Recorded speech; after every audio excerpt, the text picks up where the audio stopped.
Medieval winters were essentially nature's way of saying, good luck with that. While fairy tales often paint a cozy picture of castles with warm fires and festive feasts, the reality for peasants was more like surviving in a giant freezer. Imagine waking up before sunrise in a house that felt colder than your neighbor's mood. You knew you were in for a brutal day. And while we gripe about heating bills, or when the thermostat dips below 65 degrees Fahrenheit, medieval peasants had it much worse. Winter temperatures in Europe could plummet to bone-chilling lows, sometimes even hitting 0 degrees Fahrenheit in places like England and northern France. That's cold enough to freeze your boots to the ground.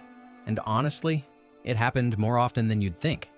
The day started before the sun, with peasants dragging themselves out of bed to tend animals or handle whatever else needed doing. One medieval writer remarked that peasants would wake up with frost on their eyebrows. Talk about the worst alarm clock ever. And speaking of beds, what did peasants sleep on? Imagine a giant pile of hay and straw tossed together on the floor. It sounds like a DIY disaster, but surprisingly, these hay beds did a decent job of keeping people off the freezing ground.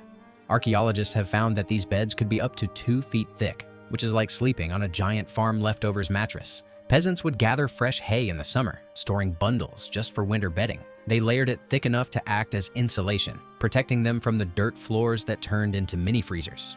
However, the morning ritual of shaking out their bedding often came with surprises: mice making nests, bugs treating it as an all-you-can-eat buffet, and even a chicken leaving an egg behind. But hay beds weren't just for sleeping. They doubled as seating when visitors came over, with peasants lounging around like they were sitting on medieval beanbags. Though rustic chic wasn't exactly the vibe they were going for. While hay beds had their quirks, they did have one major benefit over modern mattresses: bedbugs hated them. When it came to surviving the cold, wool was the real MVP. Medieval peasants practically lived in wool, and for good reason. It was the superhero of medieval clothing, warding off hypothermia instead of crime. One family could own up to 20 pounds of wool clothing, about the weight of a small child, except this child kept you warm, though occasionally itchy. Each spring, local shepherds would shear their sheep, and peasants would buy or trade for raw wool. But they didn't just throw it on like we do with modern wool sweaters. The wool had to be processed through hours of cleaning, carding, and spinning. Fun fact, medieval wool still contained lanolin, a natural oil from sheep that made the fabric water resistant. Sure, it smelled like wet sheep when it rained, but at least the water rolled right off. Some peasants figured out that leaving extra lanolin in the wool kept them drier, though they probably didn't get invited to any royal dinners. And while wool was great at keeping peasants warm, it also attracted fleas like nobody's business. Peasants would often hang their wool clothes by the fire, hoping the smoke would drive the fleas away. The downside? They'd end up smelling like a weird mix of sheep and campfire. The real winter hero of wool, though, was its ability to keep warmth, even when soaking wet. Medieval peasants didn't need modern scientists to tell them this. They lived it. During snowstorms, they trundled through the snow wrapped in layers of wool, looking like walking haystacks. But one piece of wool clothing wasn't enough. In fact, medieval peasants mastered the art of layering so much that they looked like they'd looted every clothesline in the village. The typical medieval peasant ensemble? A long linen shirt as a base layer, followed by a wool tunic, another tunic, a jerkin, and if they were lucky, a fur-lined cloak. This whole outfit was held together by a rope belt, more for practicality than fashion. Getting dressed each morning was a workout in itself. One account describes a peasant who got so tangled in his layers that his wife had to roll him around the room like a barrel. Modern scientists back up this fashion disaster. Multiple thin layers trap warm air better than one thick layer, which the peasants figured out through a lot of trial. The real challenge, however, came when nature called. With all those layers, a quick trip to the outhouse became a Herculean task. One account even mentions how people avoided drinking water in winter to avoid the whole undressing and redressing ordeal. And kids? They were wrapped so tightly that they waddled like tiny penguins. One medieval writer joked that children in winter looked like round bundles rolling down village hills because they couldn't bend their knees. Now, let's talk about the most important feature of any medieval home during winter: the fireplace, or rather, the fire pit. Medieval architects hadn't quite figured out the chimney yet, so homes were filled with smoke, making the entire house smell like one giant smoked sausage. Archaeological digs showed that the average medieval home had a fire pit around 3 feet in diameter, surrounded by stones. Unfortunately, only about 15% of the heat stayed in the room. The rest went straight through holes in the roof, which were meant to let the smoke out but often let snow in.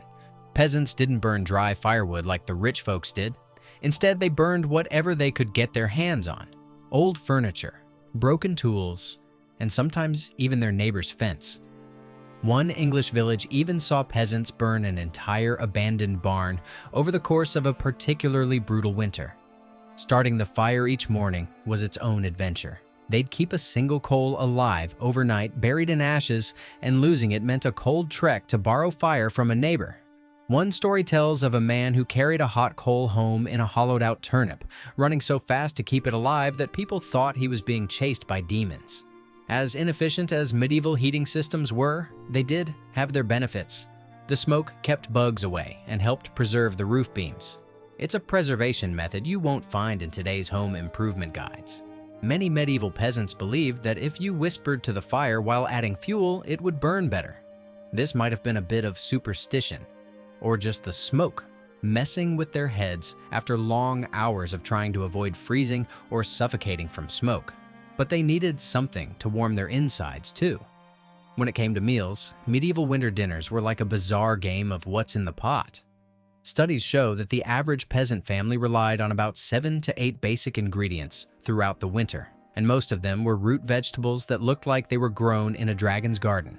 Turnips, parsnips, and something called neeps, which sounds more like a medieval disease than a vegetable, were the stars of the show. The cooking process? Simple and repetitive. Toss everything into a pot, add water, and pray it turns into something edible. This pot would hang over the fire all day with family members adding whatever they could scrounge. Records show some truly creative ingredients: tree bark for fiber, pebbles for minerals, and even leather for protein. One account tells of a family so desperate they tried cooking their wooden spoon, claiming it added flavor. But peasants were surprisingly skilled at food preservation. They'd store vegetables in sand or cool, dark places during the summer and fall. Meat, when they could get it, was heavily salted or smoked, and some families were so good at food preservation that they traded their techniques with neighbors. 3 turnips for your secret meat smoking technique? That was considered a bargain. Wild herbs were another valuable asset. Medieval peasants were like walking herb encyclopedias, knowing exactly which winter herbs could spice up their stews or at least mask the taste of 3-day-old mystery meat. One popular herb was poor man's pepper, a plant that grew wild and could make even a boot taste decent if you used enough of it. And the real winners of winter cooking were the herbs they dried in the summer. Every house had bundles hanging from the rafters, looking like a medieval apothecary. These weren't just for flavor. They often had medicinal properties to help fight off winter illnesses. Considering how much smoke they inhaled from their fires, they probably needed all the medicinal help they could get. At night, families gathered around the perpetual stew pot, sharing gossip and trying to forget what might be floating in their dinner. But they weren't alone in their cozy homes. They had some unexpected roommates, keeping them warm. Archaeological studies of medieval house layouts show that up to 30% of living space was shared with animals during winter. Chickens, pigs, sheep, and even cows became temporary indoor roommates when temperatures dropped. And this wasn't random. Each animal had its own special heating properties. Cows, for example, could generate as much heat as a small fireplace, about 5,000 BTUs per hour. Peasants didn't know what BTUs were, but they sure knew that sleeping near Bessie the cow meant waking up with all their toes still intact. Pigs were like portable heaters, chickens acted as feathered foot warmers, and sheep were essentially walking blankets. These animal roommates weren't just living heaters, they also doubled as an early warning system against thieves. A paranoid goose could really spoil a sneaky break-in. Plus, their breath helped keep the room humid, which actually made it feel warmer. Scientists have confirmed that a properly humid room can feel 3 to 4 degrees warmer than a dry one. Medieval peasants may not have known the science, but they sure knew it worked. Some even developed specific housing rules for their animals. Chickens got the window spots to catch the first light, while larger animals stayed near the back wall, where their body heat could reflect off the stone. But as clever as these indoor arrangements were, peasants still needed to protect themselves from the brutal winter weather when they ventured outside. Their solution? Turning their homes into mini fortresses against the cold with some seriously creative building techniques. They dug the bottom part of their houses underground, which provided extra insulation. Archaeological digs show that nearly 40% of peasant homes in Northern Europe were partially submerged in the earth. These weren't luxury basement apartments, but they were a stroke of genius. The ground temperature stays pretty steady at 50 to 55 degrees Fahrenheit, a few feet below the surface, something modern scientists call geothermal stability, but medieval peasants just called it common sense. They'd dig down about 3 to 4 feet, build walls above that, and end up with homes that stayed warmer in winter and cooler in summer. Basically, medieval air conditioning minus the air and conditioning. Materials for building were whatever they could find: straw, mud, stones, and wood. Some particularly resourceful peasants even pilfered stones from old Roman ruins, leading to homes that were part medieval hut, part ancient empire. The local lords weren't too thrilled about the architectural recycling program, but when you're freezing, a stone's a stone. The real genius, though, was how they handled drafts. Every crack and gap in the house was stuffed with a mixture of mud, straw, and animal dung, a makeshift caulking that worked surprisingly well. Tests on reconstructed houses show it could reduce heat loss by up to 60%. Plus, it gave new meaning to the phrase, "This place is a dump." Doors were another marvel. Most peasant homes only had one door, and it usually faced away from the prevailing wind. It wasn't just random. It was medieval engineering at its finest. They often built a small entrance tunnel, kind of like an igloo, to block out the cold. One medieval writer described it as entering through a dragon's throat. Though, with the smell from all the indoor animals, that might not have been far off. Roofs were layered like the world's thickest sandwich. Branches, straw, more straw, and sometimes turf. In some places, peasants even let grass grow on their roofs, not because they were going for medieval green architecture, but because the roots helped hold everything together. Plus, their goats could graze up there if they were feeling adventurous. A well-built house was only half the battle, though.